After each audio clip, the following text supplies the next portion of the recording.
Welcome to today's presentation. We are looking at managing diversity and inclusion in higher education.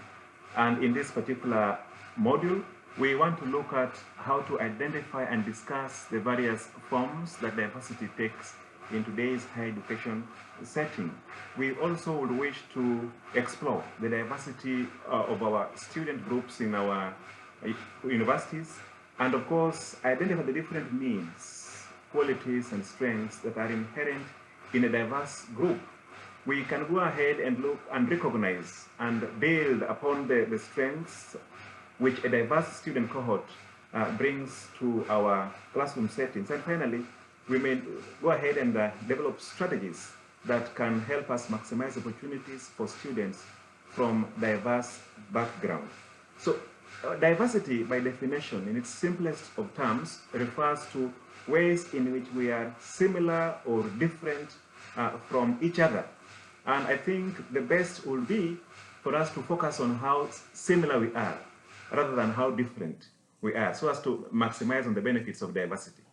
And if we are to conceptualize diversity in its many forms, we may want to ask ourselves certain questions. Questions like, what are your own experiences with the diversity? You may want to find out how has diversity been part of who you are and how you define yourself as an educator. And how do you think experiences of diversity might influence the learning experiences of your students? You may want to think about to what extent you think of inclusion when you talk about diversity. And so besides answering what diversity means, you may want to wrap your thoughts around how you can identify the diverse learning needs of your students. You may want to think about how you can be of help to, in developing skills that the students need to learn in the diverse contexts, and how your experiences, both as an academic and also probably as a student, can help consolidate your experiences as a teacher in a diverse context. So what do we really actually talk about? What do we mean when we talk about diversity in higher education? We looking at age and gender, ethnicity and culture. We are not limited to international students. We are referring to socioeconomic status as an aspect of diversity, faith, LGBTI, disabilities, linguistics, regional locations and experiences. We'll be looking at different appreciations of how knowledge works. We may equally consider different levels and experiences of academic preparedness of students.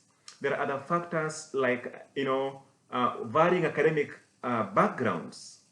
For example, if you are the first in the family at university, maybe you had an alternative entry pathway in the university system, and so on and so forth. So we can look at diversity in its so many broad aspects.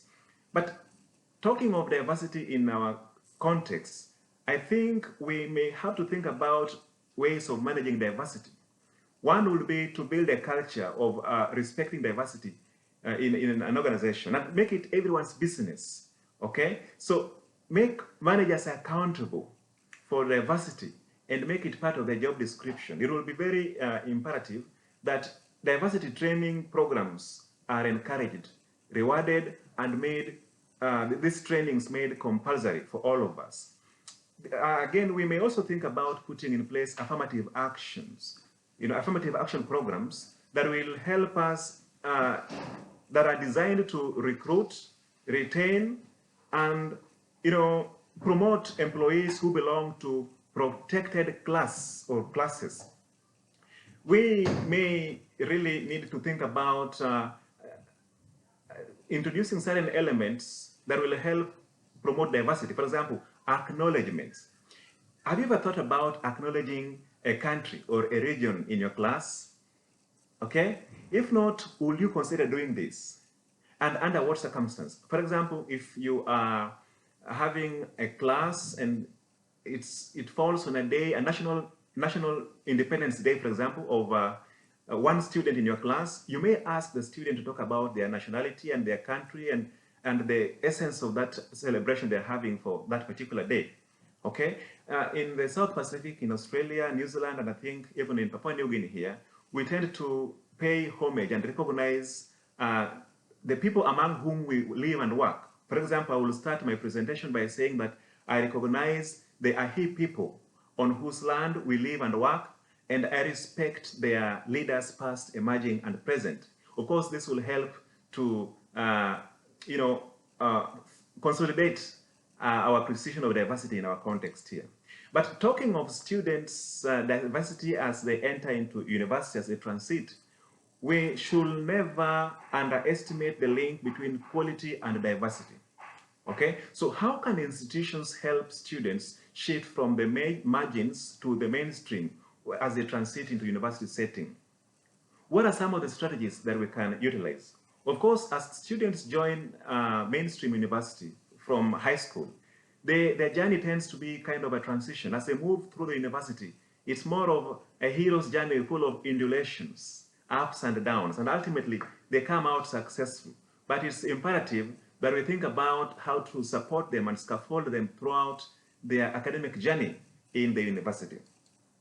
Now, students who have experienced different life paths come with different expectations and different needs, and of course, different learning styles and different ambitions in our classrooms. So a crucial dimension of our discussion today should be concerned with how to embrace diversity and turn diversity into, diversity of our students and staff into a resource that can enrich our university as a whole. And, everyone in the university has a role to play in this endeavor. And I think this brings us to the concept of internationalization. And I think you cannot talk about diversity without talking about globalization and or internationalization. So internationalization, which is transformative or which is transformational, rather than merely symbolic, is that which is really embracing recruitment, international recruitment. We may think about league table positioning so that we recruit from the ivy cream, the cream of the cream, and from the global spectrum. We may want to think about international partnerships and networks within our university setups. We may think about internationalization of research so that we have collaborators, partners in different parts of the globe, and yet we still have one research agenda that we contribute to and get one research output that can be shared globally. We may want to think about study abroad and students exchange to help build diversity and internationalization. We may want to also look at our curriculum as being internationalized. So internationalize the curriculum because we are producing for the global village, okay? Our students will not necessarily work with us. We have these students who have been with us for some time and have studied here. I call them domestic students who have studied abroad, okay? We have domestic students who have gone abroad, studied, and have come back. We have students from other countries who have also come back to our country where our university is located, but we also have domestic non-mobile students. And we really can harness the dividends that come with this kind of three categories of diverse students. And so when we talk about internationalizing the curriculum, even domestic graduates never leave our own countries. On the graduation day, we expect them to compete in the international stage, okay? They'll work with the multinational colleagues and work in very multinational environments. So this calls for intercultural competence to be, built in our students so that they have broader global perspectives, okay? But what do I mean by intercultural competence? I'm talking about cross-cultural capability. Students who are interculturally sensitive and who have what I would call cultural fluency, okay? So increasing body of literature seems to suggest that internalization is highly linked with multiculturalism, okay? Equity and diversity.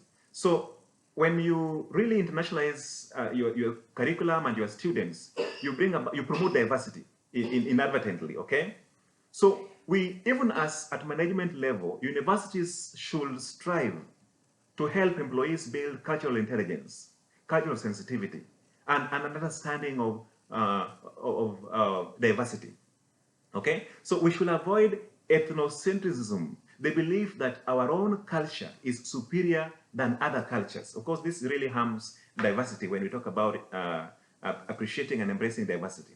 So back to intercultural competence, we are talking about knowledge not only of a single culture, but being able to operate effectively across cultures, being exposed to otherness and making the strange seem familiar to all of us, okay? As a means of changing our own identity, values, assumptions, and stereotypes, we really need to, learn about cultural otherness and see the world from other people's perspectives.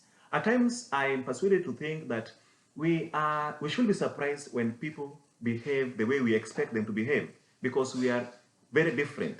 Even conjoined twins, identical twins, born of the same womb, will be very different in terms of their DNA, and their biometric features. So this enshrines us to really think long and hard about diversity. But intercultural competence requires us to operate effectively in global context and is equally very critical in increasing diverse and multicultural local communities. I think we need to promote multicultural classrooms. So resources should be availed that are designed to purposely equip each and everyone to really embrace and support diversity. And this requires an inclusive approach to curriculum and pedagogy, and to all people, stakeholders who are involved, so that we can promote cultural insights and hardwire them in our students and our stakeholders. And talking to stakeholders here, we're talking about the industry, the government, the partners, the university community, and everyone involved in the academy. Okay, so when you talk about global perspectives and cultures and an inclusive curriculum, we really need to think about the influence of cultural background on values and actions of people involved in the academy. We really need to understand the professional, cultural, and national contexts in which we will be operating and in which our appreciation of diversity will be called to bear. So issues of sustainability and global impact really need to be considered here. Cultural considerations in professional practice must be put into consideration.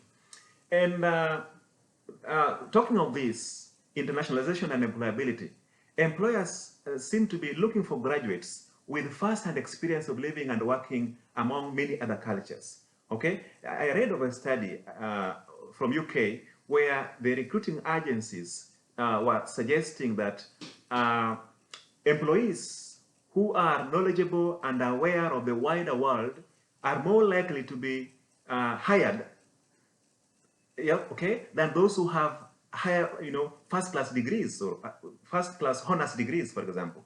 So this goes a long way to foster the notion that diversity and inclusivity and the cultural otherness is really a force to reckon with in higher education. Okay, so if you look at what the skill sets that the employers are looking for, they're looking at self-reliance skills, people skills, general employability skills, and maybe specialist skills. And all these skills are precisely the skills developed through international experience. Okay, so things like confidence. If you talk about intercultural competence, you're talking about confidence, willingness to take risks, patience, sensitivity, flexibility and open-mindedness, creativity, and how to manage personal expectations.